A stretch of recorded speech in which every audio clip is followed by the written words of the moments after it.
Big breaking news into First Take, according to ESPN's Adam Schefter. The Broncos are trading for Miami wide receiver Jaylen Waddle. So this trade package, Denver receives Waddle and the Dolphins' fourth-round pick in the 2026 draft. Miami gets the Broncos' first-round pick, which is 30th overall, along with their late third and fourth-round picks, 30th in each round in this year's draft. Dan Orlovsky back with us here on First Take. Dan, your reaction to this trade? Absolutely love this for Denver. It was the really missing piece for their football team, specifically on offense, speed wide receiver. Bo Nix really entering a massive year, coming off of a really good year last year. So they have Cortland Sutton, who's a big-bodied receiver. And then they have some good players, Troy Franklin, Pat Bryant, Mims. Mims is a little bit of a specialty kind of guy. So they needed a real wide receiver, true wide receiver with speed. There's Jaylen Waddle. Okay, so I love that for Denver. I think Denver was a top 3 or 4 team in the AFC, even in this moment right now. They're very much so still in that mix. I think that's the team to beat in the division as well in the AFC West. Number 2, I love it for Miami. You got to admit who you are. You're very much so rebuilding. You need as many assets as possible under this new regime. Waddle's a really nice player. He's coming off of a season, even with the bad situations at quarterback, 64 catches, over 900 yards, 6 touchdowns. That was on the back of, I think, 3 straight 1,000-yard seasons from 22 to 24. But Miami's looking towards the future, specifically with Malik Willis coming quarterback there. I love it for both parts, but this is a huge pickup for Denver. It is a huge pickup, Dan, and I think that it legitimately elevates them potentially to the number 1 team in the AFC. Remember, they were in the AFC Championship game last year. We keep forgetting they had 68 sacks, 4 shy of an all-time record by the Chicago Bears in 1984-85. We keep forgetting that, okay? Their defense was legit. They got after the quarterback better than anybody in football. They lost an AFC Championship game 10-7 because Jarrett Stidham was your quarterback instead of Bo Nix, who had gotten hurt near the end of the Buffalo divisional playoff game right there. And so if Bo Nix is in the lineup, chances are Denver's in the Super Bowl instead of New England. We got to look at it from that standpoint. And that was before you got Waddle. So you've got Sutton, you've got Mims, you've got the running back spot with Harvey and J.K. Dobbins and these cats. And I'm looking at all of these things and I'm saying to myself, okay, the team that really resonates with me, Dan Orlovsky, is Buffalo.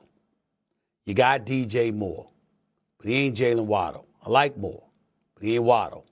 Remember, Buffalo had a chance to get Waddle. If you're willing to give up the first-round pick, they're willing to give it up in 2027, okay? They're willing to give it up. Buffalo insists that it doesn't want to give up the pick in 2027, in 2026. They'd rather give it up in 2027. And I'm like, you've got to be kidding me. You got Josh Allen there, and you got a chance to get Jaylen Waddle, and you miss out on that? This is a big deal to me because of that as well, because I see Buffalo's being one of those top teams. Obviously, Denver being another one of those top teams. And, you know, you just played them in the postseason where you lost to them in overtime 33-30. And you had an opportunity to get them, and you were willing, and somehow, some way, Denver was able to work out a deal that Buffalo couldn't with the Miami Dolphins. That's what comes to my mind when I think about this particular move, Dan. Okay, so that goes back a little bit to last year and a little bit this offseason. DJ Moore is going to be a good player. I think Buffalo wants to keep that pick for defensive help. I do understand where you're coming from, Stephen A.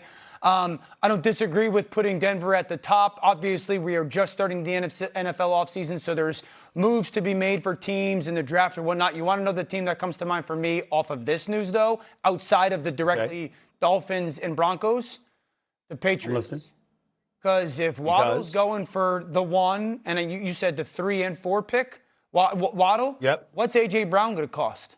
Because if Jaylen Waddle, really nice player, I think we could all agree that A.J. Brown is a more dominant player.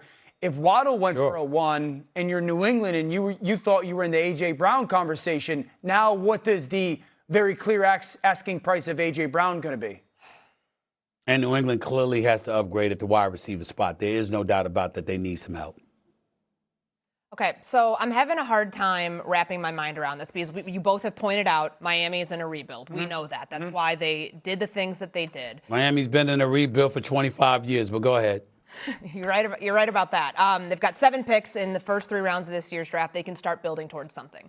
So when you're doing that, if you're telling us you're tanking to try to go get a top quarterback in next year's draft, why don't you just roll with Quinn Ewers? I'm having a really hard time understanding the justification for $67.5 million for Malik Willis. Yep.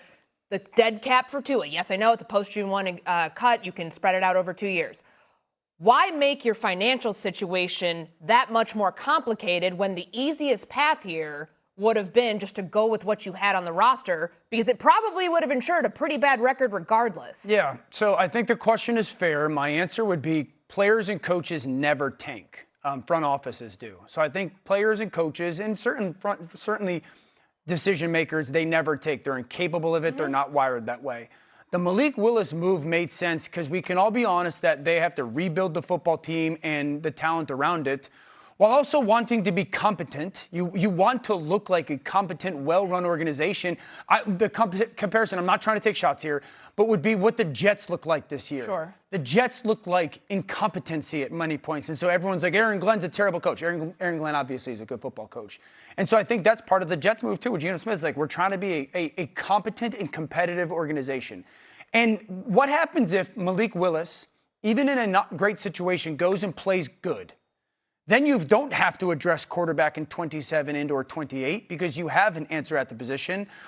And if he struggles or if he doesn't perform up to the contract, your plan is going to kind of be what it was originally. You're going to address the position in 27. So I understand the point, but I do think new regimes want some form of success.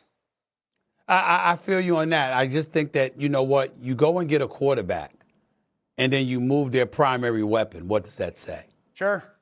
You know, I mean, some things are just that simple. Like you're Malik Willis. Here you are. You've been waiting to be a starting quarterback in the National Football League for some time. You get $67 million. They invest in you. They say you're our guy moving forward. You're the starting quarterback for this team. And oh, by the way, a week later, we gonna get rid of your number one wide receiver. I mean, that's kind of hard to stomach. Okay, so Stephen A., but we don't know. You've acquired a first-round pick. We know receivers get very expensive once they produce. What happens if the Dolphins take that pick and they draft a player like a Mekhi Lemon or a Jordan Tyson or a Casey Conception that we'll see if they become the player that Waddle becomes. But on the timeline, you're then not shelling out a ton of money for that number one target in year 2 of a rebuild. You totally know, the understand. timeline of cost. I totally understand. I'm just talking about from the standpoint of the quarterback that's been waiting for the opportunity. You give it to him. But then you sort of cut him off at the knees in terms of, you know, the assets that he has available to him, because I don't give a damn who you are. The one thing we know about, you can pick a great quarterback, you pick the greatest quarterback on the planet Earth. The one thing that we know about quarterbacks is that they don't catch the passes that they throw. Somebody else got to do that. And somebody else got to get open in order for you to be able to do it. Yeah. And when you got a guy like Jaylen Waddle and they let go of him after you got, you got Malik Willis, I understand what you're saying, and I don't disagree with you, and I don't disagree with the Dolphins. Yeah. I'm just saying that's a hard pill for me to swallow if I'm Malik Willis, because I waited for this opportunity, and it's like, damn, it would have been nice to have Waddle to throw the football to. That's all I'm saying. Yeah, the 11th pick in the draft. Mel Kiper in his mock today has them taking an offensive tackle. They will also have the 30th pick. Last I checked, they also need an edge rusher after they cut so many teams Bradley have Chubb like 2 first-round picks this year. Yeah. Cleveland, the Jets, Miami. Miami's got a lot of picks. 7 in the first 3 rounds. The rebuild continues down in South Florida. All right, coming up next, despite the Knicks winning 3 straight.